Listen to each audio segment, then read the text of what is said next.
So quick caveat before I start, this video won't be for everyone. This isn't a poor me video, this is not a woe is me thing. I'm not looking for any sympathy, this is just me explaining my own experience and that's it. But I want to talk about something that doesn't really get brought up, when it comes to training, probably because it's not particularly glamorous. It's not about motivation or discipline or pushing harder or getting ripped. But I want to talk about the link between exercise and mental health, or in my case, the lack of it, the detrimental health I've had. To give some context, the last 5 weeks have been great. I felt fantastic, training's been going well, progress has been steady. And I started this year with a plan to get ahead financially and physically, and in the last 10 days I've not been well. I've had a debilitating cold, pulled my back, God knows how, and I just physically just couldn't train. And at the same time, sort of life's been piling it on as it does, kick you when you're down. My car's been an on and off nightmare. The exhaust got ripped off in flood water. I've spent thousands on it last year. We're also in the process of applying to move into a new flat. While I should be excited about upgrading to a better place and moving forward with my girl, I was just consumed with anxiety and overwhelm. And to my partner in those moments, I probably come across as really negative and unhelpful, when really I just don't have the capacity to think clearly or even communicate properly what's going on in my head.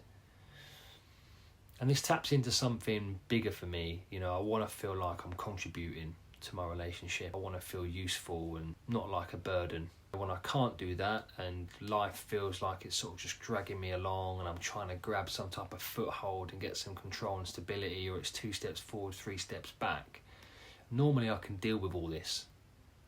I don't enjoy it, that's life. Everyone has problems, but when I can't go to the gym, or when I don't go to the gym, I physically have no ability to deal with it.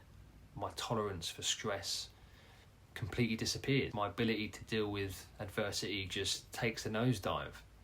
And I stop thinking rationally, stop thinking logically, I'm scatterbrained. My nervous system is just permanently switched on, it's primed. I notice it when I'm driving, or if I'm sitting in the van. I'm just primed for danger. And even to the point where I'm reading into customers' micro expressions on their face when I'm delivering, and the catastrophizing starts. My back's never going to heal, never going to be able to train properly again. All my plans they're completely kaput. I'm losing progress, I'm getting weaker, all that type of stuff. And the frustrating part is that in the cold light of day, I know that none of that's true. I've been injured before, I've dealt with much more stressful situations, I've come back from injuries and I've rebuilt, but when I'm not training, I just completely lose perspective. This is the part that I want people to understand, is that training to look better is great. I train because it keeps my brain stable. It regulates me, and it's something that really, the penny's just dropped over the last 10 days. At some point, training has just stopped being optional for me. I'm not saying that the gym fixes everything or exercise, and I'm not saying you should train through injury. But for me, movement is non-negotiable, exercise is non-negotiable, even if it's scaled right back. And when I can't do that, my brain reminds me loudly. So if any of this resonates, you're not weak, you're not broken. You've just identified something perhaps that is a non-negotiable for you.